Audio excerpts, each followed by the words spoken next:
आदाब साथियों, इन दिनों का एक बहुत इम्पॉर्टेंट विषय जो है, एक बहुत इम्पॉर्टेंट टॉपिक जो बहुत ज़्यादा न्यूज़ में है, उस पे हम बात करते हैं। राहुल गांधी जो लीडर ऑफ अपोजिशन हैं, उन्होंने इंदिरा भवन में एक बहुत बड़ा खुलासा किया। ख़ास करके उन्होंने महादेव कॉन्स्टिट्यूंसी की एक एग्जांपल जो है वो बताई। कुछ डाटा हमारे पास है, उस डाटा को हम डिस्कस करते हैं। उस डाटा में उन्होंने ये बताया कि जो डुप्लीकेट वोटर्स हैं, इसमें वो 11,965 की तादाद में हैं, डुप्लीकेट वोटर्स। और जो फेक और इनवैलिड एड्रेस के साथ हैं, फेक और इनवैलिड एड्रेस लाइक हो गया कि एक ही एड्रेस जो है बहुत सारे लोगों का, उनकी तादाद कोई 40,009 है। उसके बाद तीसरी जो उन्होंने बड़ी इंपॉर्टेंट बात की, वो किया कि बल्क जो वोटर्स हैं उनका एक ही एड्रेस है, इनकी तादाद जो है वो लगभग 10,452 है। उसके बाद जो इनवैलिड फ़ोटोज़ हैं वो भी कुछ कम नहीं है, 4,000 से 4200 के करीब वो भी बताए।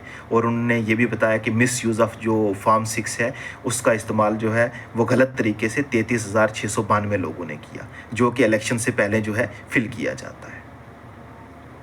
अगर राहुल गांधी के ये खुलासे बिल्कुल सही हैं तो ये बहुत तशवीशनाक है, क्योंकि हम एक डेमोक्रेटिक कंट्री में रहते हैं।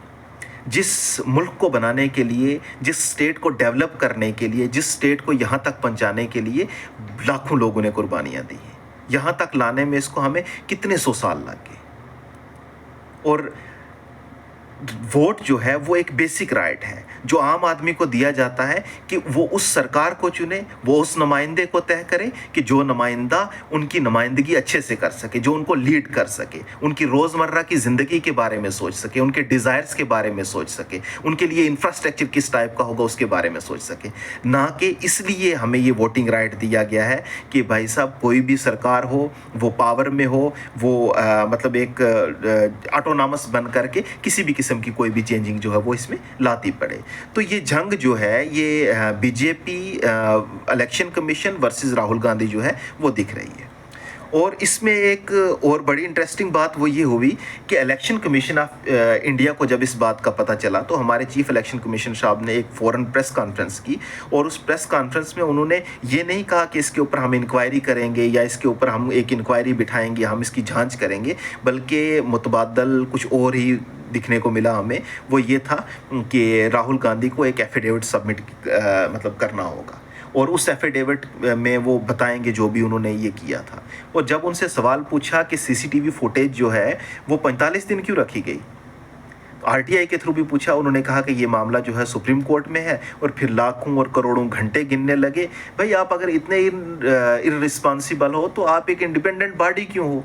इलेक्शन कमीशन ऑफ इंडिया को जो है वो इंडिपेंडेंट बॉडी बनाए, कॉन्स्टिट्यूशनल बॉडी बनाए। आर्टिकल 324 जो है वो इसके साथ डील करता है। लेकिन वो क्या है कि अलग किस्म के एक्सक्यूज़ थे जो कि समझ आने वाले नहीं थे। और सबसे मेन इंपॉर्टेंट कि पहले जो सीसीटीवी फुटेज होती थी वो 6 महीने से 1 साल तक होती थी। ऐसा क्या हो गया कि इनको एकदम से इसका जो टाइम है वो 45 दिन जो है वो रखना पड़ गया? क्या इनके पास वो सीसीटीवी रखने के लिए मेमोरीज नहीं थी, क्या अवेलेबल नहीं थी? हम तो डिजिटल इंडिया है भाई, हमारे पास तो ये सारी आसाइशें जो है वो होनी चाहिए। आप जमहूरियत का जनाजा निकाल दोगे, आप लोगों के बुनियादी हकूक जो फंडामेंटल राइट की वायलेशन करोगे, आप कॉन्स्टिट्यूशन की धज्जियां उड़ाओगे, कुछ भी करोगे और कोई पूछने वाला ही नहीं होगा। कब तक लोगों को गुमराह करते रहोगे? ये आम आदमी जो है ये एक ना एक दिन सवाल जो है वो पूछेगा। डिफरेंट आइडियाज़ के ऊपर आप गवर्नमेंट चला रहे हो तो चलो अच्छी बात है, लेकिन आप वोट चोरी करके अपने हिसाब से मतलब एक 420 करके आप ये सारी चीज़ें कर रहे हो, तो ये सब जो है वो ठीक नहीं है। तो मुझे तो ये लगता है कि इसके ऊपर एक इंक्वायरी होनी चाहिए और लोगों के सामने सच आना चाहिए कि आखिर ये वोट चोरी का मामला जो है ये है क्या है।